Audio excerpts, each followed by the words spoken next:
wala nung kabundukan. Ha? Kabundukan. Kabundukan. Patatamaan dyan ng ano ko. Lagi na 300 ang isa. Ba't kasi tumatalikod? Dumarap ka.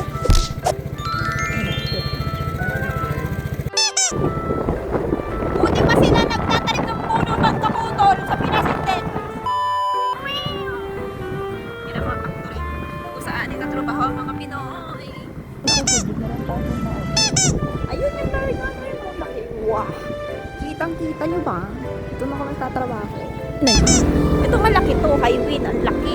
Maganda din daw pasahod dyan. Gano'ng kalaki yan? Sige, tingnan natin nasa matapos. Highway. Highway pa din yan. Yan. Diba? Ang laki. Highway pa din yan. Sana all.